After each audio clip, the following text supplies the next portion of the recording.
পারু নার্সকে দেখে কিছুটা শান্ত হয়ে এলো। এদিক ওদিক তাকিয়ে প্রশ্ন করলো, দীপ কোথায়?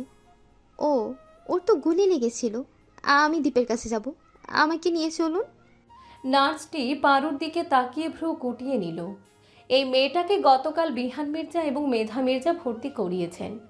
মির্জা বাড়ির লোকেরা যেহেতু ভর্তি করিয়েছেন, সেহেতু নির্ঘাত এই মেয়ের সাথে তাদের কোনো না কোনো কানেকশন আছে। তাই সাবলীলভাবেই বলল, ম্যাম, স্যারের রাতে অপারেশন হয়েছে। এই মুহূর্তে তিনি ঘুমাচ্ছেন। ঘুম থেকে উঠলেই সবার সাথে দেখা করতে দেওয়া হবে। পারু মানল না তার দীপকে দেখতে মন চাচ্ছে। এখন দেখতে মন যে চাচ্ছে, রিপিট, এখন দেখতে মন চাচ্ছে মানে সে এক্ষুনি দেখবে। শান্তশিষ্ট পারু হুট করেই অশান্ত হয়ে উঠল। সে হাতে থাকা স্যালাইনের নলে হাত দিয়ে হুমকি স্বরূপ বলল, আমি এখন যাব, এখন দীপের সাথে দেখা করব। আমাকে না নিয়ে গেলে আমি স্লাইনের নল খুলে ফেলবো, সত্যি। তারপর তারপর পাশ থেকে সার্জিক্যাল ক্যাচি নিয়ে, আমি এখনই এটা হাতে ঢুকিয়ে দিব, তারপর মরে যাব বলে দিলাম। ভালো চাইলে আমাকে এখনই দীপের কাছে নিয়ে যান, আমি আমার দীপকে দেখতে চাই। ধীরে ধীরে পারুর পাগলামি বাড়ছে। একটা সামান্য কারণে এভাবে পাগলামি করতে দেখে নার্সটি বিচলিত হয়ে পড়ল। সে তাড়াহুড়ো করে আরেকটা নার্সকে দিয়ে বিহানের কাছে খবর পাঠালো। পরপর পারুর দিকে এগিয়ে বোঝানোর মতো করে বলল, সেটা আমাকে দিন ম্যাম। এখনই বিহান স্যার আসবে। উনি অনুমতি দিলে আপনাকে দীপ স্যারের রুমে নিয়ে যাওয়া হবে। প্লিজ ওটা ফেলে দিন ম্যাম। পারু ফেলল না, বরং আরও শক্ত করে ওটা রগের ঠিক উপরে ধরে রাখলো, যেন কেউ ওর কথা না শুনলে ডিরেক্ট আত্মহত্যা করতে পারে। পারু স্বভাবত কিন্তু এমন মেয়ে নয়। সে বরাবরই শান্ত, কিন্তু ইদানিং তার কি যেন হয়ে যায়। হুটহাট রাগ উঠে যায়, মত বদলে যায়। দীপকে নিয়ে সে এতটাই পজেসিভ হয়ে উঠেছে, ওকে হারানোর কথা উঠলেই নিজেকে শেষ করে দিতে মন চায়। নার্সের থেকে খবর পেয়ে মেধা আর বিহান ছুটে এসেছে। হসপিটালে আপাতত ওরা দুজন, আর কয়েকটা ছেলেপুলে ব্যতীত তেমন কেউ নেই। বিহান এখানে বাড়িতে এসব জানায়নি, রিপিট, বিহান এখনও বাড়িতে এসব জানায়নি, তবে শীঘ্রই জানাতে হবে। ভাগ্য ভালো গুলিটা দ্বীপের মেরুদণ্ডের পাশে লেগেছে। যদি কোনোভাবে সেটা মেরুদণ্ডে লেগে যেত, তাহলে দ্বীপকে বাঁচানো অসম্ভব হয়ে পড়ত। বিহান আসার পর পারু আরও বেশি পাগলামি শুরু করে দিয়েছে। দ্বীপ যেই অবস্থাতেই থাকুক না কেন, পারু দ্বীপের কাছে যাবেই, যাবে মানে যাবেই। এই লাস্ট না পেরে পারুকে নিয়ে যাওয়ার পারমিশন দেওয়া হলো। যেহেতু দ্বীপ এখন বিপদমুক্ত, সেহেতু ওর সাথে দেখা করাই যায়। অগত্যা পারুর হাত ধরে স্যালাইনের নল খুলে তাকে দ্বীপের কেবিনে নিয়ে যাওয়া হলো। পিঠে গুলি লাগায় উপুর হয়ে শুয়ে আছে দ্বীপ। কড়া ওষুধের প্রভাবে রাত থেকেই ঘুমাচ্ছে। পারু কাঁদতে কাঁদতে দ্বীপের পাশে বসলো। কোনো কিছু না ভেবেই দ্বীপের উন্মুক্ত বাহু ঠেলতে ঠেলতে ডাকতে থাকলো, বেবি, বেবি, বেবি ওঠো না। আমার মাথা কেমন যেন লাগছে, তুমি না উঠলে আরো বেশি খারাপ লাগবে। ওঠো না বেবি, বেবি। কারোর ফ্যাচ ফ্যাচে কান্নার স্বর আর ডাকাডাকিতে চোখ মেলে তাকালো দ্বীপ। কড়া ডোজের প্রভাবে চোখে ঘুম থাকলেও চোখ মেলে বাচ্চাদের মতো ডাকাডাকি করা পারুকে দেখে ঠোঁট বাঁকিয়ে হাসল। পরপর এক হাত উঁচিয়ে পারুর চোখের পানি মুছে দিতে দিতে বলল, কি হয়েছে আমার বেবির? এরকম বাচ্চামি করছে কেন? আমার পারো কি বরাবরই এরকম বাচ্চামি করে, নাকি আমার সামনেই? পারু এখনও কাঁদছে। সে দ্বীপের ব্যান্ডেজ করা স্থানে হাত ছুঁয়ে বলল। খুব ব্যথা করছে? দ্বীপ মাথা ঝাঁকিয়ে না বোঝালো। পারু দ্বীপের বাহু টেনে বাইনা করার মতো করে বলল, ব্যথা না করলে উঠে বসো, আমি তোমাকে জড়িয়ে ধরবো। ওঠো, ওঠো না, ওঠো। পারুর কাণ্ডে না চাইতেও হেসে ফেলল দ্বীপ। আবারও পারু সারা মুখে হাত বুলিয়ে দিয়ে বোঝানোর মতো করে বলল, আমার তো পিঠে গুলি লেগেছে সোনা, এখন আমি উঠতে গেলেই ব্যথা পাবো। পারু নাক ফুলিয়ে জেদ করে বলল, আমি কিছু জানি না, তুমি উঠবে মানে উঠবেই। তুমি না উঠলে আমি কিন্তু নিজেকে শেষ করে দিব। ধমকে উঠল দ্বীপ। পারো, থাপড়ে গাল লাল করে দেবো তোমার। এসব বলতে নিষেধ করছি না, পেয়াদবের বাচ্চা একটা। কিছু হলেই উল্টাপাল্টা কথা, মুখটা সেলাই করে দিতে মন চায়। বলতে বলতে বহু কষ্টে উঠে বসল দ্বীপ। যদিও এসব নতুন কিছুই না, রাজনৈতিক জীবনে এই 11 বছরে সে শতবার আহত হয়েছে, কতবার মরতে মরতে বেঁচেছে সেসবের হিসেব খুব কম। দীপ উঠে বসতেই পারু আস্তে করে দীপের বুকে মাথা রাখলো। এখন তার খুব শান্তি লাগছে। এতক্ষণ বুকের ভেতরটা কেমন জ্বলে যাচ্ছিল। পারু আস্তে করে মাথা রাখলেও দীপ ওকে টেনে অনেকটা কাছে এনে মাথায় আদরে হাত বুলাতে বুলাতে বলল, এত পাগলামি করছিস কেন? এখন যদি আমিও তোকে পাগল বলি, রাগ করবি? পারু দীপের উন্মুক্ত বুকে নাক ঘষে বলল, রাগ করব কেন? আমি তোমার জন্য 1000বার পাগলের উপাধি পেতে রাজি। পারুর এক একটা কাণ্ডে অবাকের চরম পর্যায়ে পৌঁছে যাচ্ছে দীপ। কত অবলীলায় মেয়েটা তার বুকে মিশে যাচ্ছে, তুমি করে পর্যন্ত বলছে, সাথে বেবি ডাক তো ফ্রি আছেই। এত এত ভালোবাসা যেন দীপ সামলাতেই পারছে না। ওরা যখন ভালোবাসা বিনিময়ে করাতে ব্যস্ত, তখনই কেবিনের দরজা খুলে ভিতরে ঢুকলেন মাহিদ মির্জা, শাহিন মির্জা, মাহিন মির্জা আর দুজনের মধ্যে বয়স্ক মহিলা আর দুজন মধ্যবয়স্ক মহিলা। আগের বারের মতো ছেলে আর পারুকে একই অবস্থায় দেখে মাহিদ মির্জা মুখে বিরক্তিকর ছাপ ফেলে অন্যদিকে তাকালেন।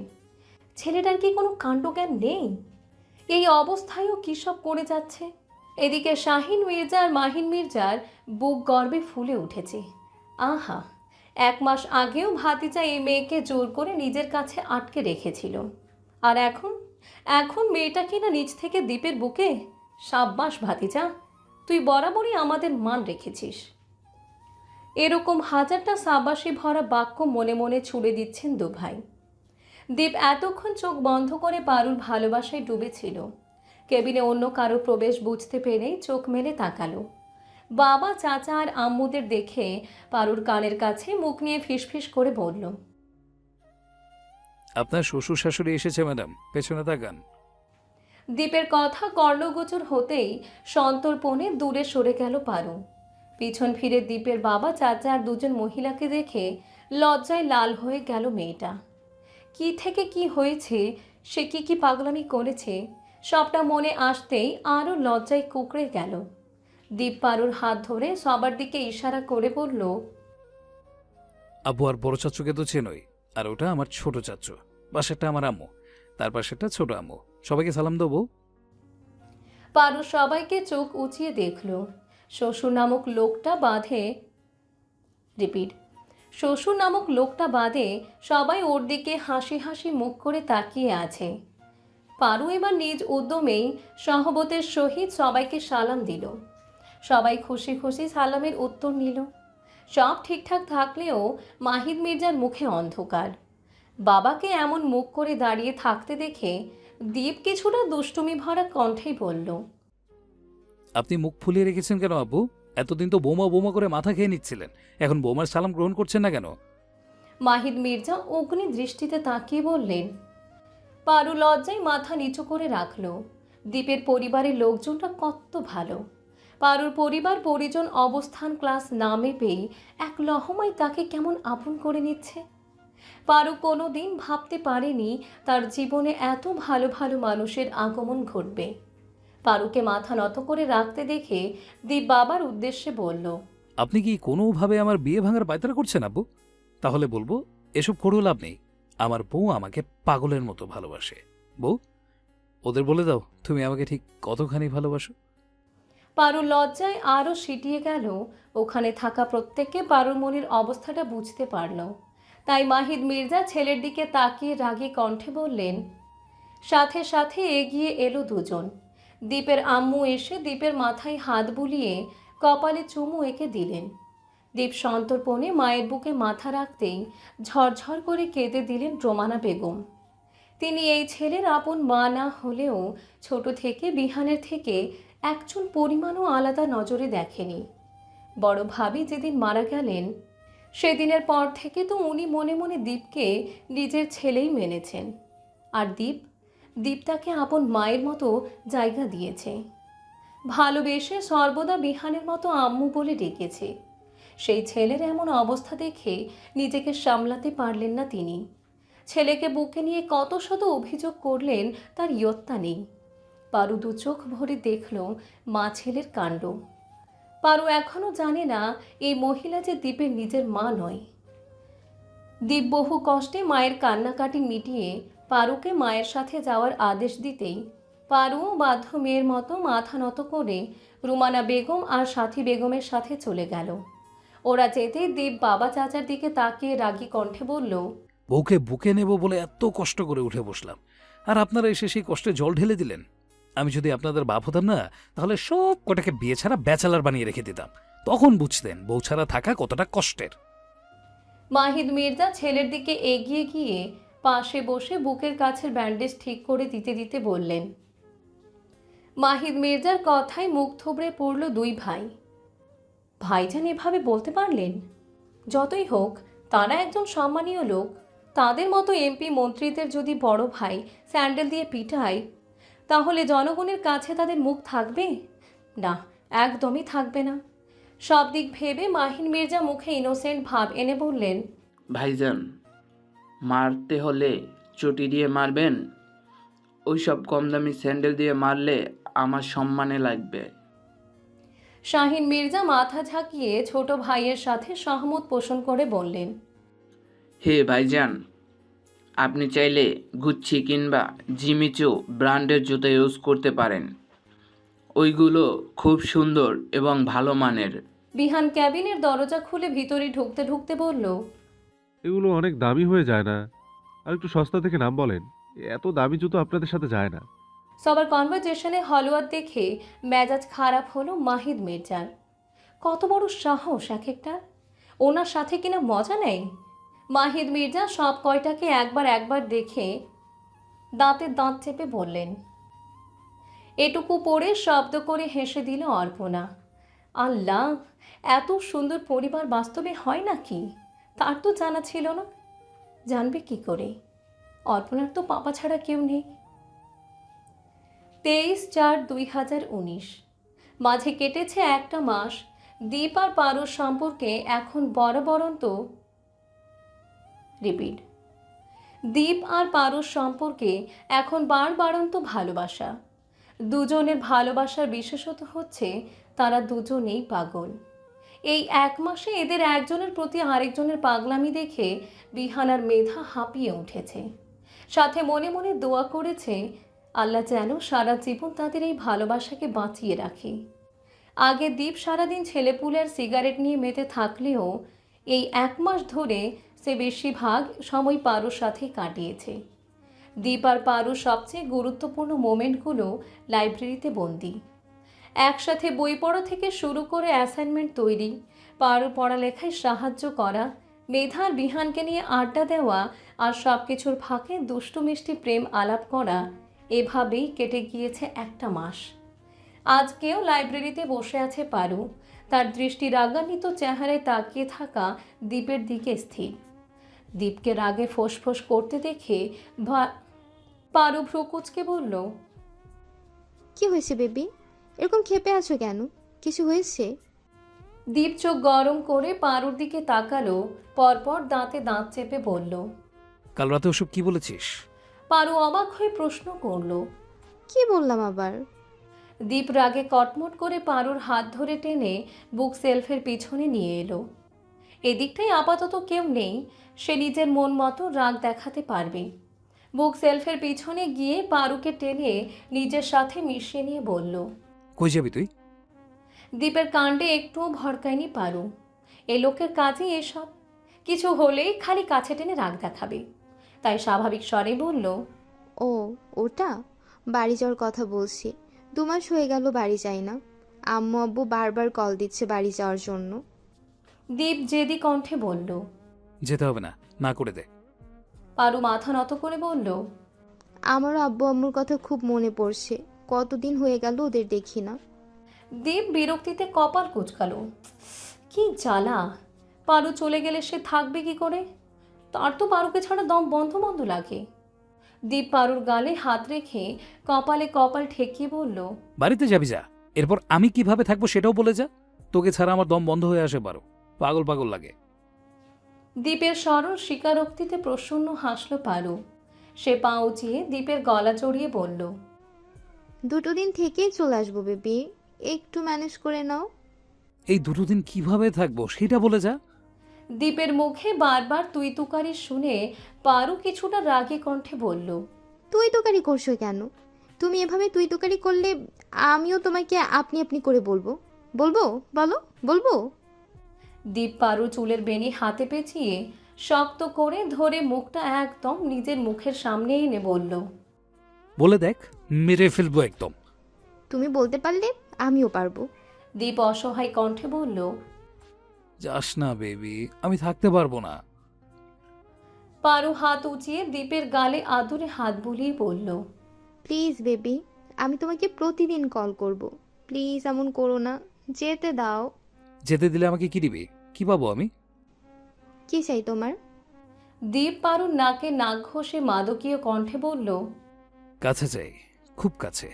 যতটা কাছে এলে আমাদের মাঝে চুল পরিমাণ দূরত্ব থাকবে না। দীপের কথার মানে বুঝতেই লজ্জায় লাল হয়ে গেল পারু। সে আমতা আমতা করে বলল, আগে বিয়ে হোক তারপর। দীপ মুচকি হাসল। এই মেয়ে কি ভেবেছে সে বিয়ের আগে পারুকে কাছে চাইবে? দীপ কি এতটাই অভদ্র? হুম, একদম না। দীপ আর একটু নরম স্বরে আবদার ভরা কণ্ঠে বলল, তাহলে চলো বিয়ে করি। তুমি বললে এখন এই মুহূর্তে বিয়ে করব। পারু সাথে সাথে নাকচ করে বলল, এখন না বেবি, কটা দিন সময় দাও। আমি আব্বুর অনুমতি ব্যতীত বিয়ে করতে পারবো না। তাহলে তোমার বাড়িতে আব্বু আর চাচুকে পাঠাই। আমাদের বাড়ি থেকে প্রস্তাব পাঠালে নিশ্চয়ই তিনি অস্বীকার করবেন না। বেবি, বোঝার চেষ্টা করো। আব্বু এখন আমার বিয়ের কথা মানবে না। যত ভালো জায়গায় হোক সোজা না করে দিবে।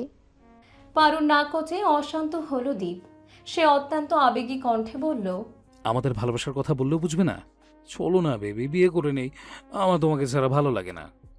পারু দীপের গালে হাত বুলিয়ে বোঝানোর মতো করে বলল, আমাদের ভালোবাসার কথা আব্বু জানলে খুব কষ্ট পাবে বেবি। আমার আব্বু অন্য 5জন ব্যক্তির মতো না গো। তিনি খুব আত্মসম্মানী লোক। এসব প্রেম ভালোবাসা পছন্দ করে না। অধৈর্য হলো দীপ। আবারও পারু চুল টেনে ধরে হিসিয়ে বলল, তাহলে আমি কি করব? বল কি করব? আমার তো তোরে ছাড়া ভালো লাগে না পারু। এক কাজ করি, মরে যাই আমি, তুইও শান্তি পাবি আর তোর বাপও শান্তি পাবে। দীপের পায়ের উপর পা রেখে উঁচু হয়ে দাঁড়ালো পারু। পরপর আদুরে কণ্ঠে বলল, বেবি, এসব বলো না। আমাকে একটা বছর সময় দাও। তোমার এক্সামটাও শেষ হোক। এর মধ্যে আমি ঠিক কিছু না কিছু করে আব্বুকে মানিয়ে নেব। প্লিজ বেবি, তুমি আমাকে না বুঝলে কে বুঝবে বলো? পারুর কাণ্ডে থমকে গেল দীপ। মেয়েটা তার এত কাছে চলে এসেছে যে দীপ নিজেকে ঠিক রাখতে পারছে না। সে খেই হারিয়ে পারুকে আরও উপরে তুলে নিজের সাথে মিশিয়ে দাঁড় করালো। কিছুটা উঁচু হতেই পারু দীপের চোখে মুখে শব্দহীন চুমুতে ভরিয়ে দিল। পরপর দীপ ও পারুর চোখে মুখে ছোট ছোট চুমু খেয়ে চুলের ভাঁজে নাক ডুবিয়ে দিল। তৎক্ষণাৎ বুক সেলফের অপর পাশ থেকে বিহান গলা খাকারি দিয়ে বলল, আপনাদের প্রেম করা শেষ হলে ক্যান্টিনে আসুন, আম্মু খাবার পাঠিয়েছে। পারু ছিটকে দূরে সরে গেল। পরপর দৌড়ে লাইব্রেরির দিকে প্রস্থান করল। পারু যেতে বিরক্তিকর দৃষ্টি ফেলল দীপ। এদের জন্য শান্তিতে একটু প্রেমও করা যায় না। উফ, পারুকে একটু ভালোবাসতে নিলে সবার ডাকাডাকি শুরু হয়ে যায়। 28/4/2019। 8 থেকে 10 বার কলিং বেল চাপার পরেও ওপাশ থেকে দরজা খোলার নাম নেই। পারু জানে দীপ ইচ্ছা করেই এমন করছে। নিশ্চয়ই ডোর ক্যামেরা দিয়ে দেখেছে ও যে এসেছে, এর জন্যই দরজা খুলছে না। পারুও হার মানার পাত্রী নয়। আজ এই লোক কিভাবে দরজা না খুলে থাকে সেও দেখতে চায়।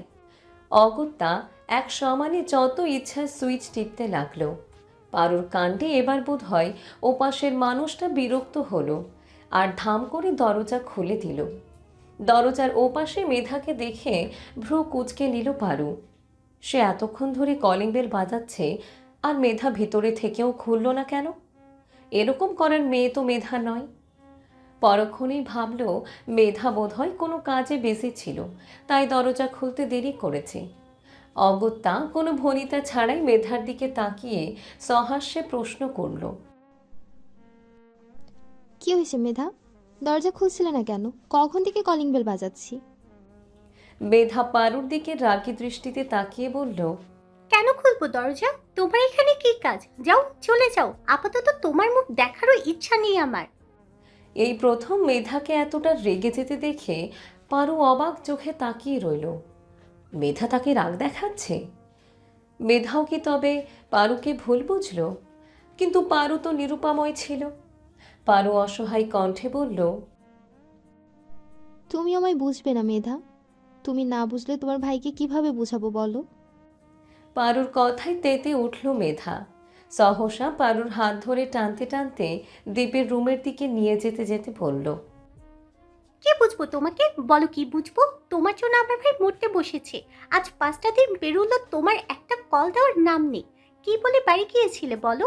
বলে যাওনি 2 দিন পর ফিরে আসবে? আমার ভাইকে প্রতিদিন কল দিবে, কেন দিলে না বলো? আমার ভাই 5টা দিন ধরে এখান থেকে শুধু পাগলামি করে গিয়েছে।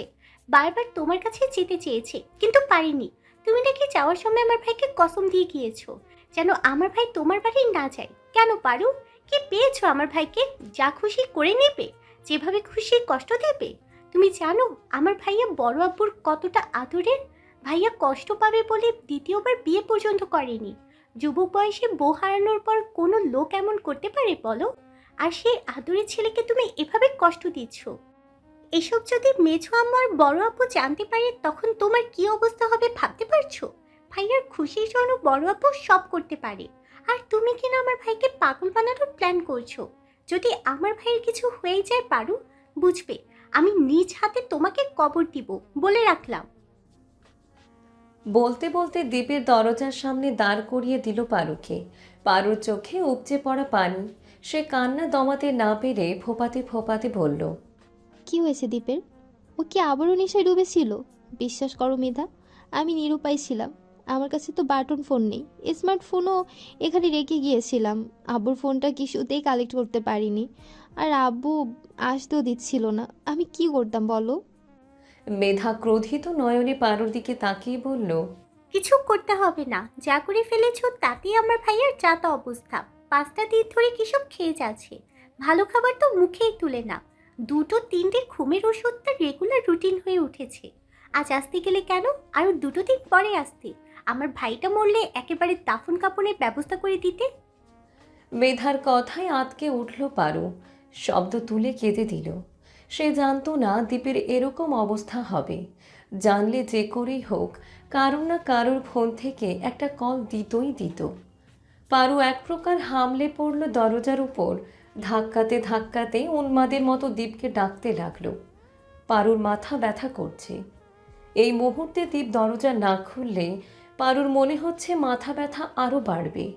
তার নিজেকে পাগল পাগল লাগছে। ওর ডাকাডাকিতে বিহানের রুম থেকে বিহান বেরিয়ে এলো। পারুর অবস্থা নাজেহাল। মূলত পারু দীপ দুটোই পাগল। এদের পাগলামি দেখলে বিহান অবাক হয়ে তাকিয়ে থাকে। তার মেধারানী কেন এত পাগলামি করে না? মেধারানী পাগলামি করলে সে একটু আধটু পাগলামি করতে পারত। হাই আফসোস, তার মেধারানী তার জন্য ততটাও পাগল নয়। অগত্যা সব ভাবনা রেখে ডুপ্লিকেট চাবি দিয়ে দরজা খুলে দিল বিহান। পারু কৃতজ্ঞ দৃষ্টিতে একবার বিহানের দিকে তাকালো, পরপর ঠাস করে দরজা খুলে ভিতরে ঢুকে গেল। পারু রুমে ঢোকার সাথে সাথে মেধাকে নিয়ে চলে গেল বিহান।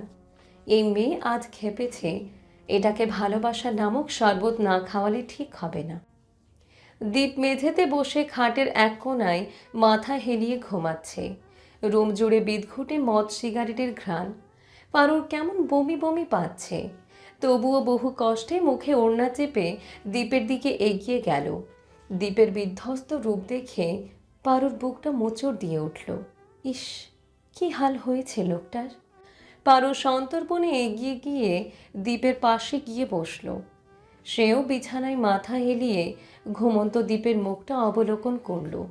দেখে মনে হচ্ছে বহুদিনের অসুস্থ কোনো রোগী ঔষধের অভাবে মৃত্যু কামনা করছে। পারু হাত উঁচিয়ে দীপের মুখে হাত বুলিয়ে দিল। এই লোকটা তার জন্য এত পাগল কেন? এত পাগলামি করতে হবে কেন? আচ্ছা, আল্লাহ না করুক পারু যদি কখনো মরে যায়, তখন এই লোকের কি হবে? এই 5 দিনেই যদি লোকটার এরকম হাল হয়, তাহলে পারু একেবারে না থাকলে তো ওনাকে বাঁচানোই যাবে না। পারু মনে মনে আল্লাহর কাছে দোয়া করল, আল্লাহ যেন তাকে অনেকগুলো বছর বাঁচিয়ে রাখে, আর সে যেন তার দ্বীপকে সন্ধ্যা রাতে জ্বলা প্রদীপের মতো জ্বালিয়ে রাখতে পারে।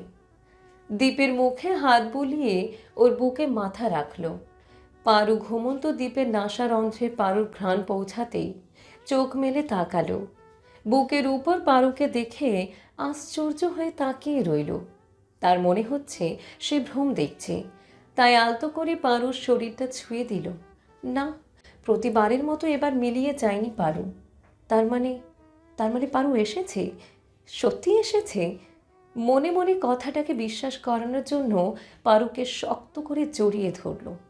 ভাগ্যিস আজ সে একটা ঘুমের ওষুধ খেয়েছিল। 2-3টে খেলে তো সে মরার মতো ঘুমাতো, তাহলে নিশ্চয়ই পারুকে দেখতে পেত না। ভালোই হয়েছে বেশি ঘুমের ঔষধ খায়নি। দীপ পারুকে শক্ত করে জড়িয়ে ধরে গলায় মুখ ডুবিয়ে ফুঁপিয়ে উঠল। এই প্রথম দীপকে কাঁদতে দেখল পারু।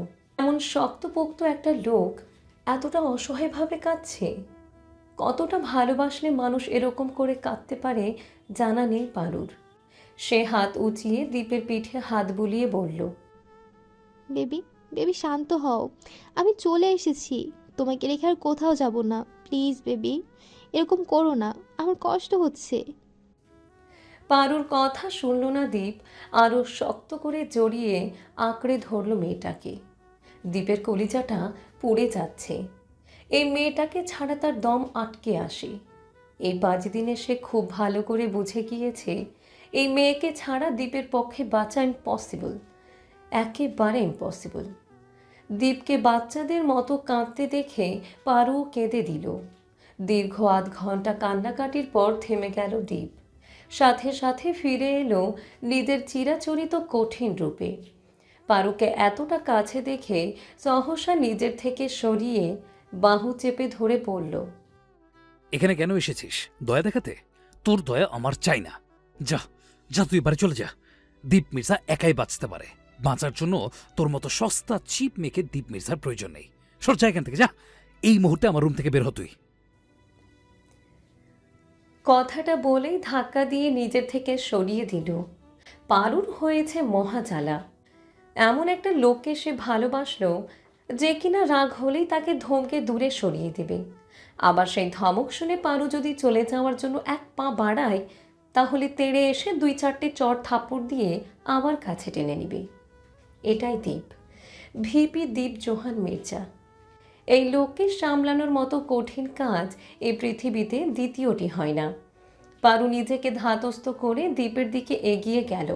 গালে হাত দিতে নিলে দীপ সেটা ঝটকা মেরে দূরে সরিয়ে দিল। পারু হার মানল না। এটাকে মানাতে হলে বারবার বেহায়ার মতো কাছে যেতে হবে, নয়তো এই লোককে সামলানো দায়। পারু আবারও হাত বাড়ালো, শক্ত করে দীপের গাল আঁকড়ে অনুনয়ের স্বরে বলল, সরি বেবি, আমি আর কখনো এমন করব না, আর কখনো তোমায় ছেড়ে দূরে যাব না। প্লিজ বেবি, মাফ করে দাও। Sorry sorry. বলতে বলতে ঝাঁপিয়ে পড়ল দীপের বুকে। এবার বোধ হয় কিছুটা শান্ত হলো দীপ। পারুকে কাছে না টানলেও দূরে সরিয়ে দিচ্ছে না। এভাবেই অনেকটা সময় পেরোনোর পর পারুর মাথায় হাত রাখল দীপ। এক হাতে ওর কোমর জড়িয়ে কোলের উপর বসিয়ে দিল। আজ 5-5টা দিন পর মেয়েটাকে কাছে পেয়েছে সে। এই এতগুলো দিনে চোখের দেখা তো দূর, একটুখানি কথাও হয়নি দুজনার। এই 5টা দিন দীপের কাছে 5 যুগের মতো লেগেছে। তার বুকে কি পরিমাণ যন্ত্রণা হয়েছে তা এই মেয়েটা বুঝবে না। আল্লাহ বাদে কেউ জানবে না সেই খবর। পারুকে কাছে পেয়ে দীপ এবার কিছুটা নরম হয়ে এলো। পারুর চুলের ভাঁজে অসংখ্য চুমু দিতে দিতে হালকা ঠোঁট নাড়িয়ে বলল, আমার খুব ভয় হয় তোকে হারিয়ে ফেলার। তোকে ছাড়া 1 প্রহর 1000 প্রহর মনে হয়। তুই না থাকলে আমার মৃত্যু যন্ত্রণা হয় পারু। তুই যাস না, আমাকে একা রেখে আর কোথাও যাস না। আবারও এরকম করলে আমি মরে যাব, বিশ্বাস কর, সত্যি মরে যাব। পারু মাথা উঁচিয়ে দীপের থুতনিতে কপাল ঠেকিয়ে বলল, আর যাব না তো, একটু শান্ত হও। এরকম পাগলামি কেউ করে? এগুলো কি করেছো? ঘরের ভেতর কত বিদঘুটে গন্ধ। আমার কত অস্বস্তি হচ্ছে জানো? খুব বমি পাচ্ছে, মাথা খারাপ লাগছে, দম বন্ধ হয়ে আসছে। দীপ পারুর মুখটা তুলে খড়খড়া হাতে চোখ মুখ মুছে দিল। পরপর বুকের মধ্যিখানে মুখটা চেপে ধরল, যেন এই রুমে থাকা বেদঘুটে ঘ্রাণ পারুর নাসারন্ধ্রে ভেদ করতে না পারে। তবুও পারুর বমি পাচ্ছে, কারণ সেই বিদঘুটে ঘ্রাণটা দীপের মুখ, শার্ট, এমনকি শরীর থেকেও আসছে। পারু সহসা দীপের থেকে দূরে সরে গেল। এতক্ষণ কষ্ট করে বসে থাকলেও এখন কেমন যেন তার গা গোলাচ্ছে। পারুকে এভাবে নাক ছিটকাতে দেখে দীপ তাচ্ছিল্য ভরা কণ্ঠে বলল, তুই স্বার্থপর পারো, তুই খুব স্বার্থপর। বাবা মায়ের কাছে গিয়ে আমাকে কিভাবে ভুলে যেতে পারলি তুই? তোর কি একটাবারও মনে হয়নি তোকে না দেখে, কথা না বলে আমি কিভাবে থাকবো? যদি ফিরে এসে দেখতে আমি আর দুনিয়াতে নেই, তখন কি করতি? আর এতদিন পর আমার কাছে ফিরে এসে কি করছিস দেখ, আমাকে দেখে নাক ছিটকাচ্ছিস। অথচ আমার এই অবস্থার জন্য দায়ী তুই। তুই এতটা অবহেলা না করলে আমি কিন্তু এইসব নিয়ে পড়ে থাকতাম না। আমাকে যখন তোর এতটাই অসহ্য লাগে তখন চলে যা, আমার কাছে থাকা। আর বলতে পারল না দীপ। তার আগেই পারু দীপের নরম ওষ্ঠ যুগল দখল করে নিল। এটাই প্রথমবার, তাও পারুর তরফ থেকে। পারুর এহেন কাণ্ডে থমকে গেল দীপ। সে এতটাও আশা করেনি, এতটাও না। সময় পেরুলো কিছুটা, দুজনের অভিব্যক্তি শান্ত, দুজনের চোখ দুজনের মাঝে নিবদ্ধ। পারু জলজল চোখে তাকিয়ে বলল, আমি তোমাকে ভালোবাসি, সবভাবে, সব অবস্থাতেই ভালোবাসি। তুমি ভাবলে কিভাবে আমি তোমাকে দেখে নাক ছিটকাবো? আমি তো শুরু থেকেই জানতাম তুমি বাজে নেশায় আসক্ত, তবুও আমি তোমার মায়ায় পড়েছি। তোমার সব খারাপ গুণকে নিজের মনে করে ভালোবেসেছি দীপ। আর কখনো এসব বলবে না, কোনো দিনও না, ঠিক আছে? দীপ এখনও তবদা খেয়ে তাকিয়ে আছে। একটু আগে ওটা কি ছিল? কিভাবে হলো? কেন হলো? কিছুই বুঝল না।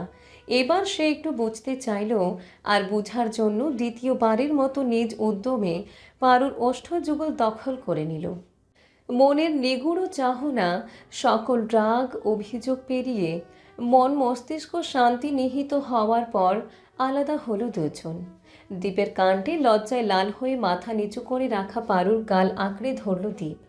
এদিক ওদিক তাকিয়ে ছোট করে বলল, इधर कोई नहीं रहता, डरो मत, किसी ने नहीं देखा।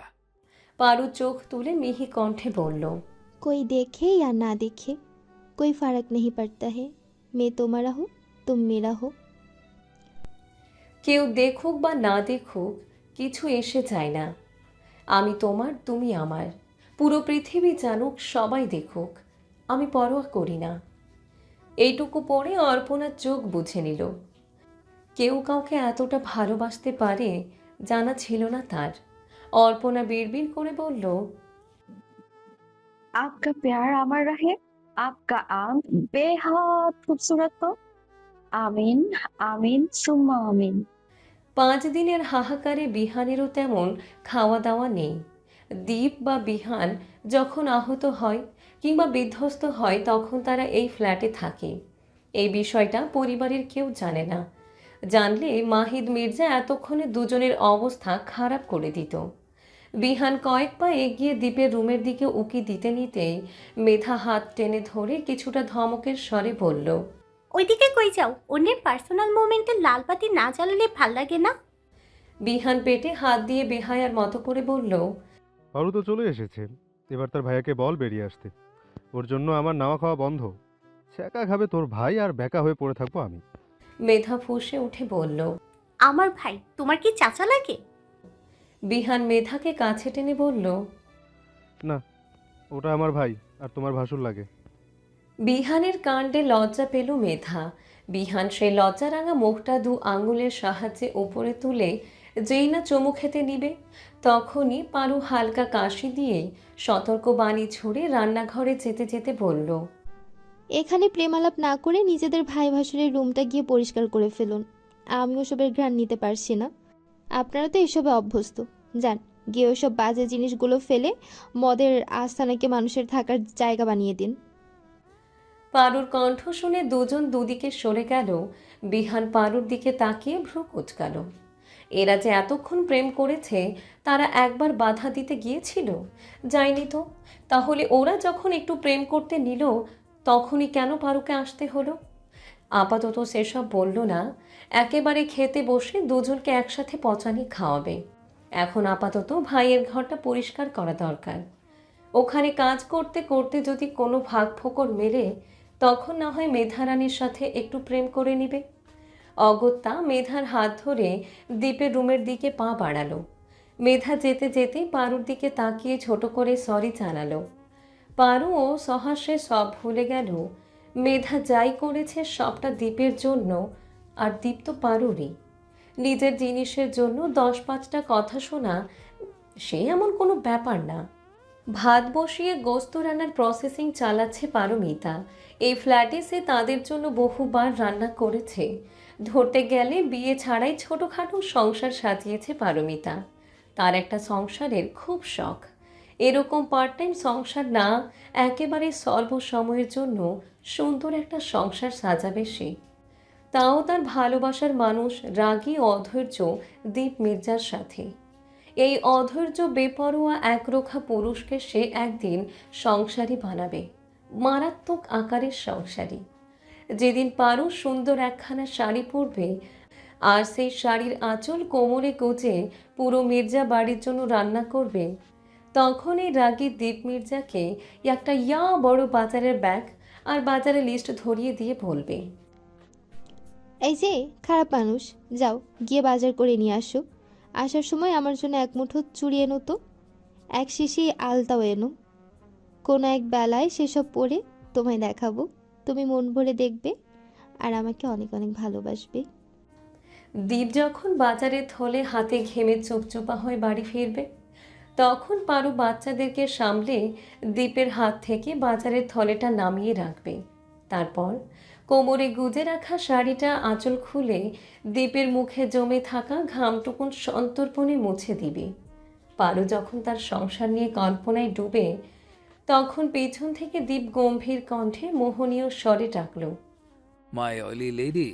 দীপের শীতল করা ডাকে কেঁপে উঠল পারু। কল্পনার জগৎ থেকে বেরিয়ে এসে দীপের দিকে তাকাতেই দেখল সে তোয়ালে দিয়ে চুল মুছছে আর মুগ্ধ দৃষ্টিতে তাকিয়ে দেখছে। পারু তোয়ালেটা টেনে নিয়ে দীপের চুল মুছে দিতে দিতে বলল, একদিন আমরা সংসার করব, একটা সুন্দর সংসার করবে তো বেবি? আমি যেমন করে চাইবো তেমনভাবে সংসার করবে তো? দীপ অবাক কণ্ঠে বলল। সংসার তো সংসারই হয়, তুমি আবার কেমন সংসার চাও? পারু মুচকি হেসে বলল, আছে, আমি সব ভেবে রেখেছি, কিভাবে কি করব সবটা। আমিও ভেবে রেখেছি। কি ভেবেছো? আমরা সংসার করব, সারাদিন তোমাকে আদর করব, অনেক অনেক আদর করব। আদর করা শেষ হলে আদর করব, তারপর আবার আদর করব, একটু পর আবার আদর করব, তারপর আবার আদর করব। যখন ইচ্ছে আদর করব, মন চাইলেও আদর করব, না চাইলেও আদর করব, তারপর আবার। পারু দীপের মুখে আঙ্গুল চেপে ধরে বলল, থামো থামো, তোমার আর বলা লাগবে না, সব সময় শুধু উল্টাপাল্টা চিন্তা। দীপ টুপ করে পারুর হাতে চুমু খেয়ে মুচকি হেসে আবারও চুল মুছতে মুছতে রুমের দিকে পা বাড়ালো। ওয়াশরুম থেকে বেরোনোর সময় দুটোকে কাজ করতে দেখেছিল। এখন বোধহয় রুম গোছানো শেষ, গিয়ে দেখতে হবে কতটা কি ঠিক হলো। 25/5/2019 সন্ধ্যার আকাশে সূর্য বিলীন হয়েছে বহুক্ষণ আগে। ধরণীতে আধার নেমেছে, রোডের কোনায় কোনায় স্ট্রিট লাইট জ্বলছে। পাখিরা নীল আকাশ ত্যাগ করে নীড়ে ফিরেছে। শুধু বাড়ি ফেরার তাগিদা নেই দুই জোড়া কপত কপতির। ঢাকার মোস্ট ফেমাস পার্ক রমনা পার্কে থাকা দুটো বসার জায়গা দখল করে বসে আছে তারা। একটাতে বিহান আর মেধা, তারা কি নিয়ে যেন খুনসুটিতে মেতেছে। অন্যটিতে দীপ আর পারু। দীপ ফোনে কি যেন একটা কাজ করছে, হয়তো ব্যবসায়িক কোনো বিষয় হ্যান্ডেল করতে ব্যস্ত। দীপের কাঁধে মাথা রেখে বসে আছে পারমিতা। তার মনটা খুব ভার। ইদানিং পারুকে খুব মনমরা দেখা যায়, যেন বুকের ভেতর অজানা কোনো কষ্ট কিংবা ভয় লুকিয়ে রেখেছে। বিষয়টা দীপ 7-8 দিন ধরেই খেয়াল করছে। বহুবার জানতেও চেয়েছে, কিন্তু মেয়েটাকে জিজ্ঞেস করলে সে সুনিপুণভাবে কথা কাটিয়ে অন্য কথাই চলে যায়। পারুর বাহানাগুলো এতদিন মেনে নিলেও আজ মেনে নিতে পারছে না দীপ। সকাল থেকে মেয়েটার মন অন্য দিনের তুলনায় বেশি খারাপ। চোখ মুখ দেখে মনে হচ্ছে অনেকটা সময় ধরে কেঁদেছে। দীপ এদিক ওদিক তাকিয়ে পার্কটার অবস্থান বুঝে নিল। এখন অনেকটাই আধার নেমে এসেছে, তাই আপাতত পার্কে তেমন কেউ নেই। দীপ মোবাইলটা পকেটে রেখে পারুর একটা হাত টেনে নিজের হাতের ভাঁজে নিল। পারু এতক্ষণ অন্য মনস্ক হয়ে গাছপালা দেখছিল, হঠাৎ হাতে টান পড়তেই চমকে দীপের দিকে তাকালো। দীপ হাত উঁচিয়ে পারুর সামনে আসা চুলগুলো কানের পিঠে গুজে দিয়ে আদুরে কণ্ঠে জিজ্ঞেস করলো। কি হয়েছে বেবি, তোমার মন খারাপ কেন? বিনিময়ে পারু হেসে কথা কাটাতে চেয়ে বলল, কই মন খারাপ? আমি তো মন দিয়ে পরিবেশ দেখছিলাম। বলো কি বলবে? আজ নয়, অনেকদিন যাবত দেখছি তুমি বরাবরই মন খারাপ করে থাকো। মুখ জুড়ে কেমন উদাস উদাস ভাব। বলো না বেবি, কি হয়েছে তোমার? দীপের বলা এত সুন্দর এবং কোমল কণ্ঠ পারুর মন গলাতে পারেনি। সে ফের কথা কাটাতে বলল, বললাম তো বেবি, আমি ঠিক আছি। বারবার কথা কাটানোতে রাগ হলো দীপের। সে সাথে সাথে নিজের নরম খোলস বদলে রাগী কণ্ঠে বলল, নাটক মারাও? তোর নাটক দেখতে বসে আছি আমি। 7-8 দিন ধরে দেখছি তোর মন খারাপ, কিছু জিজ্ঞেস করলে কথা ঘুরাস। এই তোর ব্যাপার কি? আমাকে তোর ছাগল মনে হয়? চুপচাপ বল কি হয়েছে, নয়তো আমাকে ভালো করেই চিনিস পারো, আমি কিন্তু ভালো মানুষ না। দীপের ধমকে কেঁপে উঠল পারু। হুট করেই ঠোঁট চেপে কেঁদে দিল। তার নিজেকে বড্ড অসহায় লাগছে। সে ভাবতেই পারেনি তার সাথে এমন কিছু হবে। পারুকে কাঁদতে দেখে রাগ হলো দীপের। রাগী কণ্ঠে কিছু বলতে নিয়েও বলল না। মেয়েটাকে রাগ দেখালে আরও ভয় পাবে, মন খুলে কিছুই বলতে পারবে না। সহসা পারুর মাথায় হাত রাখল দীপ। চুলের ভাঁজে হাত চালিয়ে বলল, বেবি আমাকে বলো কি হয়েছে, না বলে সমাধান করব কি করে? পারু কান্না আটকাতে চেয়ে থেমে থেমে বলল, তেমন কিছু না বেবি, এত চিন্তা করো না, সব ঠিক হয়ে যাবে। দীপ বুঝল কিছু তো একটা নিশ্চয়ই হয়েছে। এবার কি হয়েছে সেটা জানতে হবে। অগত্যা ধীর স্থির ভাবে প্রশ্ন করল, কেমন কিছু? কি হয়েছে বলো আমায়। এটা খুব সেনসিটিভ একটা ইস্যু বেবি, আমি তোমাকে বলতে পারবো না। রাগ বাড়ল দীপের। সে হালকা ধমকের স্বরে বলল, কি এমন ব্যাপার যা আমায় বলা যায় না পারো? পারু ঠোঁট কামড়ে কান্না আটকানোর চেষ্টা করলেও পারল না। এরকম একটা কথা সে কিভাবে বলতে পারে? দীপ নিশ্চয়ই ওকে ভুল বুঝবে, অবিশ্বাস করে ছেড়ে যাবে। কিন্তু সত্যি তো কখনো চাপা থাকে না। আজ না বললেও একদিন না একদিন তো বলতেই হবে।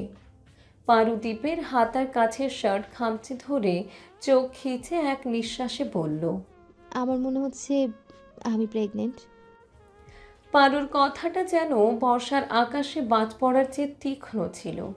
দীপ নিজেকে সামলাতে না পেরে বোকার মতো মুখ করে তাকিয়ে রইল। পরপর নিজেকে কিছুটা ধাতস্থ করে অবাক কণ্ঠে বলল, হোয়াট? কি বলছো এসব? আমাদের মাঝে তো তেমন কিছুই হয়নি পারু। আমি তো তোমাকে কখনো সেভাবে... পারু দুহাতে মুখ চেপে ঝরঝর করে কেঁদে দিল। ওর কান্নার শব্দে বিহানার মেধা এগিয়ে আসতে চাইলে দীপ তাদের ইশারায় চলে যেতে বলল। দীপ এখনও অবাকতা কাটাতে পারছে না। এখনও তাদের মাঝে জাস্ট জড়িয়ে ধরা আর কিস করা ব্যতীত কিছুই হয়নি। তাহলে এটা কিভাবে সম্ভব? দীপ পারুর মুখ থেকে হাত সরাতে নিতেই পারু সেটা স্থির রেখে বলল, আমি জানি না বেবি, কিন্তু আমার মনে হচ্ছে আমি প্রেগনেন্ট। প্রেগনেন্সির সকল বৈশিষ্ট্য আমার মাঝে লক্ষ্য করছি আমি। কিছু খেতে পারছি না, দিনে 6 থেকে 7 বার বমি হয়, মাছ মাংসের ঘ্রাণ নিতে পারছি না, সারাক্ষণ প্রেশার আপ ডাউন করে, তেঁতুল খেলে ভালো লাগে, সেই সাথে সেই সাথে 3 মাস ধরে অফ যাচ্ছে। বলতে বলতে আবারও ফুপিয়ে উঠল পারু। দীপের মন অন্য কথা বলছে। এসব ভালো লক্ষণ নয়। ম্যাক্সিমাম টাইমে জরায়ুতে টিউমার হলে প্রেগনেন্সি কিটে 2টো দাগ উঠে, কিন্তু সেই ক্ষেত্রে এতটাও সিমটম দেখা দেয় না। তাহলে পারু এরকম হওয়ার কারণ কি? পারু কি কোনোভাবে কারোর দ্বারা... না না, তা কি করে হয়? এরকম হলে তো দীপ জানতো। সে তো পারুর সম্পর্কে সকল ডিটেলস জেনেছে। সেই ছোট বয়স থেকে আজ অবধি ওর কি কি হয়েছে, কখন হয়েছে, সবটা দীপের জানা। তাহলে বেবির কথা কেন আসছে? আর ভাবতে পারল না দীপ। আপাতত পারুকে শান্ত করতে হবে। দীপ পারুর মাথায় হাত বুলিয়ে শান্ত করতে বলল, আমার বোকা পারু, এমনি এমনি বেবি হয় না, তুমি শুধু শুধু ভয় পাচ্ছ। পারু দুদিকে মাথা নাড়িয়ে বলল, ট্রাস্ট মি, আমি ভুল বলছি না। সন্দেহবশত সকালে প্রেগন্যান্সি কিট ইউজ করেছিলাম, পজিটিভ এসেছে। পারুর কথায় অবাক চোখে তাকালো দীপ। আজ যেন তার অবাকতা শেষ হওয়ার নয়। তাহলে কি সত্যি পারুর জরায়ুতে টিউমার হয়েছে? ভাবতে গিয়েও দীপের কলিজা মোচড় দিয়ে উঠছে। এরকম কিছু হলে তো সার্জারি করাতে হবে, আর তারপর পারু কোনোদিন মা হতে পারবে না। বাচ্চার কথাটা না হয় সাইডে রাখা যাক, কিন্তু পারু এত বড় সার্জারি সামলাতে পারবে তো? উফ, কী সব ভাবছে সে। পারুর কিচ্ছু হবে না, কিচ্ছু না, আল্লাহ সব ঠিক রাখবেন। কিন্তু সবার আগে তাদের ডক্টরের শরণাপন্ন হতে হবে। সেটা ভেবেই দীপ উঠে দাঁড়িয়ে পারুর হাত টেনে পড়ল। এইসব কিচ্ছু না পারু, এইভাবে শুধু শুধু বেবি হয় না, এগুলো অন্য রোগের সিমটম। আমার খুব ভয় লাগছে বেবি, চলো আমরা এক্ষুনি ডাক্তারের কাছে যাব। দীপের কথাই না চাইতেও রেগে গেল পারু। তার কথার বিপরীতে দীপের কথা বলাটা বোধ হয় পারুর পছন্দ হয়নি। সে চেত নিয়ে বলল, আমি বললাম না, আমি শিওর আমার বেবি হবে। অধৈর্য দীপ আরও অধৈর্য হলো। এসব নিয়ে খামখেয়ালি করছে এ মেয়ে। এদিকে চিন্তায় তার মাথা ফেটে যাচ্ছে, আর এই মেয়ে কিনা আজাইরা বকবক করে যাচ্ছে। দীপ পারুর বাহু চেপে ধরে ধমকে বলে উঠল, এইভাবে বেবি হয় না রে বাপ, এর জন্য বিয়ে করতে হয়, সংসার করতে হয়। তুই কিছু বুঝিস না, বাচ্চা তুই। চল এক্ষুনি ডাক্তারের কাছে যাব। হাত ধরে টেনে নিতে চাইলে পারু ওর হাত ছেড়ে দিয়ে নিজের চুল খামচে ধরল। তার মাথায় ব্যথা হচ্ছে।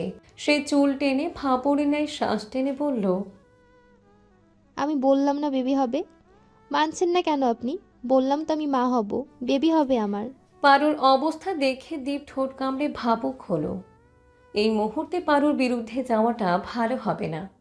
একটা মাস ধরে দীপ খেয়াল করছে মেয়েটা মাঝে মধ্যেই অস্বাভাবিক জেদ করে। ওর মন মতো কিছু না হলে কেমন যেন করতে থাকে।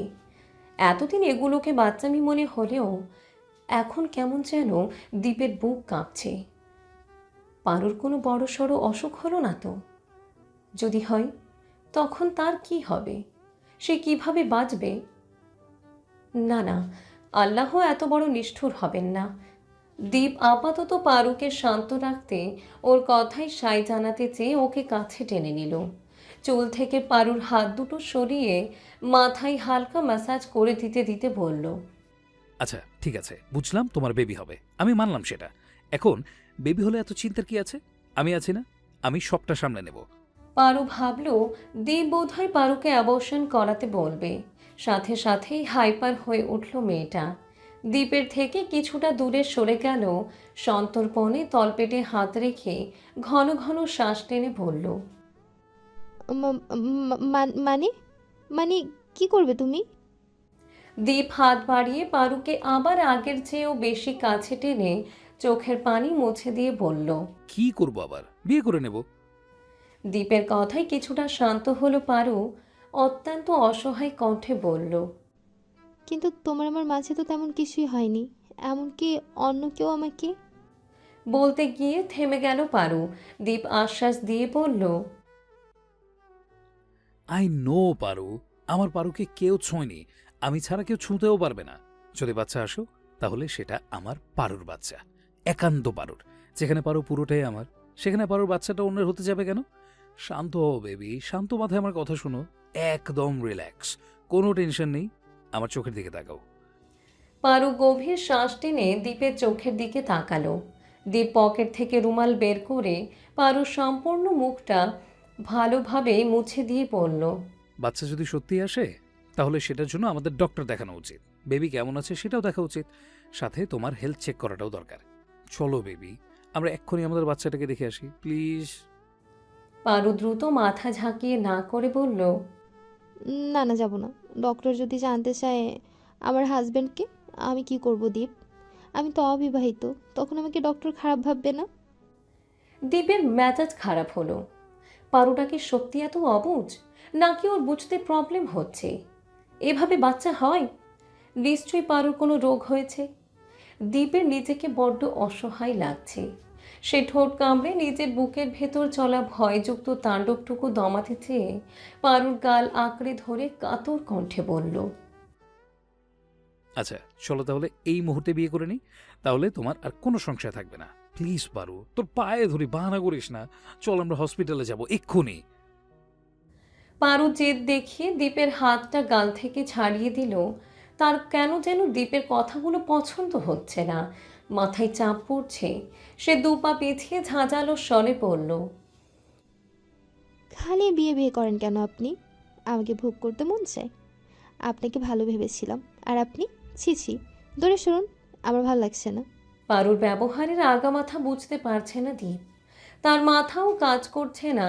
সে খুব ভালো করে বুঝতে পারছে পারু এসব ইচ্ছে করে বলছে না। কি হয়েছে পারুর? এসব কেন বলছে? সেসব ভাবনা মাথায় আনতে চাইল না দীপ। সে তাদের মধ্যেকার দূরত্ব মিটিয়ে পারুকে বুকের সাথে মিশিয়ে ভেজা কণ্ঠে বলল, পারু, তুমি বুঝতে পারছো না, আমাদের ইমিডিয়েট ডক্টরের শরণাপন্ন হওয়া উচিত। তোমার শরীরে যেসব সিমটম দেখা দিচ্ছে সেগুলো ভালো লক্ষণ নয়। আমার সোনা, একটু বোঝো প্লিজ। আমার ভয় করছে জান, একটু বোঝ আমাকে। তুই ছাড়া আমি শেষ পারু। পারু জোর খাটিয়ে দীপকে নিজের থেকে সরাতে চেয়ে বলল, আমাকে ছাড়ুন, অস্বস্তি হচ্ছে। আমি বুঝে গেছি আপনি আমার বাচ্চাকে অ্যাভয়েড করতে চাচ্ছেন। আমি আমার বাচ্চাকে পৃথিবীতে আসতে দিব না। দূরে সরুন, দূরে সরুন। ও আল্লাহ, আল্লাহ গো! বলতে বলতে মাথার চুল টেনে ধরল পারু। তার মাথা ব্যথা করছে। এ পর্যায়ে এসে পারু অনুভব করলো প্রতিবারের তুলনায় এখন অনেকটা ব্যথা বাড়ছে। পারু সহ্য করতে না পেরে চুল খামচে ধরে আর্তনাদ করে মাটিতে বসে পড়ল। পারুর কাণ্ডে হকচকিয়ে গেল দীপ। দূর থেকে পারুর আর্তনাদ শুনে দৌড়ে এলো বিহান আর মেধা। দীপ তাড়াহুড়ো করে পারুর পাশে মাটিতে বসে পড়ল। পাগলের মতো পারুর মাথা ঘষতে ঘষতে বলল, কি হয়েছে বেবি? ও পারু, তোর কি হয়েছে? এমন করছিস কেন? বল না পারু, কোথায় কষ্ট হচ্ছে? আমি আসবো না, কাছে আসবো না। আমি মানলাম তোর বাচ্চা হবে, সব মানলাম, বিশ্বাস কর। আমি তোর বাচ্চার কোনো ক্ষতি করব না। বল না পারু, কি হয়েছে? মাথা ব্যথা করছে? মাথায় কষ্ট হচ্ছে? পারু রে, পারু। পারু সেসব কথা কানে তুলল না। সে পাগলের মতো চুল টানছে আর মাথা ঘষছে। দীপ তার দিকে হাত বাড়ালে সেটা ছুঁড়ে ফেলে দিচ্ছে। পারুর সব বিরক্ত লাগছে। মনে হচ্ছে তার মাথায় কেউ হাতুড়ি দিয়ে আঘাত করছে। ফেটে যাচ্ছে মাথা। যন্ত্রণায় কাতর হয়ে পারু উন্মাদের মতো বলতে থাকলো, ব্যথার ওষুধ, আমাকে একটা ব্যথার ওষুধ আর ঘুমের ওষুধ দাও প্লিজ। মরে যাব আমি, ব্যথায় মরে যাব। আল্লাহ গো, আচ্ছা তো ব্যথা করছে কেন? আমাকে কেউ একটা ঘুমের ওষুধ আর ব্যথার ওষুধ দে প্লিজ। মেধা দৌড়ে এসে পারুকে ধরতে নিলে পারু ওকেও নিজের থেকে দূরে সরিয়ে দিল। দীপ আবারও এগিয়ে গিয়ে পারুকে শক্ত করে জড়িয়ে নিজের বুকে চেপে ধরল। কিসের ব্যথার ওষুধ? তুমি আগেও ব্যথার ওষুধ খেয়েছো? ঘুমের ওষুধ খেয়েছো? নাম কি ওগুলার? একটু বলো পারু, ওগুলো খেলে তুমি ঠিক হয়ে যাবে। বলো না পারু। পারমিতা আবারও ধাক্কা দিয়ে দীপকে দূরে সরিয়ে দিল। তার এখন সব কিছু অসহ্য লাগছে, সব। দীপ এগুতে চেয়েও পারছে না। সে এগুলে পারু আবারও হাইপার হয়ে যাচ্ছে। দীপ নিজেকে সামলাতে না পেরে মাটিতে পা ছেড়ে বসে পড়ল। আল্লাহ একই দিন দেখাচ্ছে তাকে। দীপকে এভাবে বসে পড়তে দেখে বিহান এগিয়ে এসে ওর পাশে বসতে দীপ পারুর দিকে তাকিয়ে বিহানের কাছে নালিশ করার মতো করে বলল, ওর কি হয়েছে বিহান? আমার সাথে এমন করছে কেন? আমাকে সহ্য করতে পারছে না। তুই ওকে বল না ওষুধের নাম বলতে। আমার ভেতরটা ফেটে যাচ্ছে। আমার পারু এমন করে কেন? আমার পারুর কি হয়েছে ভাই? ওকে ঠিক হয়ে যেতে বল, ওষুধের নাম বলতে বল। দীপ কথাটা শেষ করার আগেই পারু গগন বিদারক চিৎকার দিয়ে উঠল। ব্যথায় চোখ মুখ লাল ছাড়িয়ে নীল হয়ে গিয়েছে।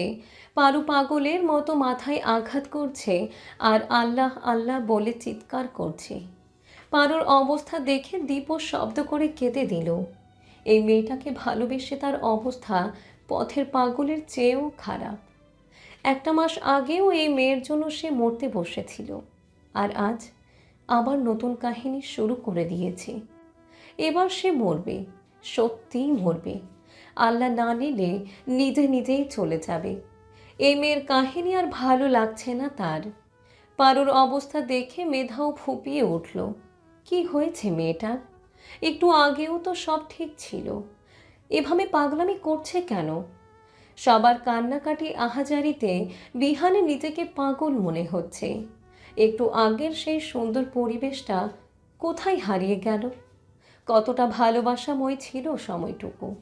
বিহান নিজেকে সামলে দীপকে উদ্দেশ্য করে বলল, ভাই নিজেকে সামলা, পারুর অবস্থা করুন, ওকে এক্ষুনি হসপিটালে নিতে হবে।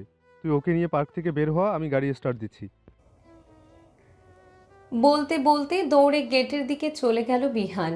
দীপ শার্টের হাতায় চোখ মুছে তাড়াহুড়ো করে পারুকে পাজা কোলে করে নিল। এবার আর ওকে সরাতে পারল না মেয়েটা।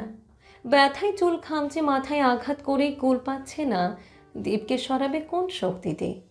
পারুর আহাজারি অস্থিরতা দীপের ভিতরটা ভেঙে চুরমার করে দিচ্ছে। ওর কান্নার দমক এতটাই প্রখর ছিল যে আশপাশ থেকে লোকজন জমতে শুরু করেছে। এক একজনের এক একটা প্রশ্ন।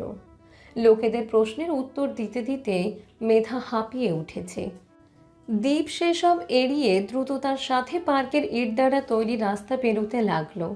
রমনা পার্কটা এমনিতেই আয়তনে বিশাল, তার উপর পার্সোনাল স্পেসের জন্য তারা অনেকটাই ভিতরে চলে গিয়েছিল, যার ফলে পথ যেন ফুরোতেই যাচ্ছে না। এই পর্যায়ে এসে পারু বোধহয় দীপকে একটু বুঝতে চাইল। সে এক হাতে চুল খামচে ধরে অন্য হাতে দীপের গালে হাত রেখে সেখানে চাপড় মেরে অস্ফুট স্বরে জানতে চাইল, আমি মরে যাব বেবি? আমার সংসার হবে না? তোমার সাথে একটা সংসার হবে না? মরে যাব? আমার মাথাটা ছিঁড়ে যাচ্ছে, খুব কষ্ট হচ্ছে, গলাটা শুকিয়ে কাঠ। আমায় একটু পানি দাও না, একটা ঘুমের ওষুধ অন্তত দাও, নয়তো আমাকে অজ্ঞান করে দাও। আমি আর সহ্য করতে পারছি না। আমি মরে যাচ্ছি দীপ, আধারে ডুবে যাচ্ছি। তোমার আলোয় আলোকিত করে দাও না দীপ, দীপ, আল্লাহ। পারুর আর্তনাদে দীপও আবার শব্দ করে কেঁদে দিল। ওকে আবারও শক্ত করে বুকের মাঝে চেপে ধরল, যেন এখনই ওকে বুকের ভিতর লুকিয়ে সকল কষ্ট থেকে মুক্তি দিবে। কিন্তু কাজ হলো না। মেয়েটা একটুও শান্তি পেল না। দীপ আকাশের দিকে তাকিয়ে চিৎকার করে বলল, আল্লাহ রহম করেন, আমার পারুর কষ্ট কমিয়ে দেন, প্লিজ প্লিজ আল্লাহ। পারুরে আমি বাঁচবো না রে, তোকে ছাড়া সত্যি মরবো আমি। আমার এত বড় সর্বনাশ করিস না, মরে যাব আল্লাহ, মরে যাব। পারু সেসব শুনতে পারল না, কানে পৌঁছালো না। সে গলা ফাটিয়ে চিৎকার করে নিজের ব্যথা সহ্য করতে ব্যস্ত। এ ব্যথার যেন নিস্তার নেই, উপশম নেই, আত্মা বেরিয়ে যাওয়ার মতো কষ্ট হচ্ছে। টিকটিক করে ঘড়ির কাঁটা পেরুচ্ছে আর ধীরে ধীরে সময় গড়াচ্ছে। এত যে সময় পেরুচ্ছে, তবুও ভালো সময়ের দেখা নেই। সুখের সময়গুলো কোথায় যেন পালিয়ে গেল, কেমন যেন অধরার খাতায় নাম লেখালো তারা। তাদের যেন ছুতে চেয়েও ছোঁয়া যায় না। দীপ এক দৃষ্টিতে আইসিইউ এর আওতায় থাকা একটা কেবিনের দিকে তাকিয়ে আছে। পারুকে লাইফ সাপোর্টে রাখা হয়েছে। দীপ জানে না পারুর কি হয়েছে। ডক্টররাও এখনও শিওর নয়, তবে তারা নাকি অনেক কিছুই আন্দাজ করতে পেরেছে। হসপিটালে আসার সময় পারু তীব্র ব্যথায় রক্তবমি করতে করতে জ্ঞান হারিয়েছিল। তারপর আর চোখ খুলেনি মেয়েটা। কিছু সময় পর হাত পা ঠান্ডা হয়ে আসছিল, শ্বাস প্রশ্বাসও বন্ধ, দাঁতে দাঁতে খিলি লেগে গিয়েছিল। বোঝাই যাচ্ছিল পারুর অক্সিজেনের ঘাটতি পড়ছে।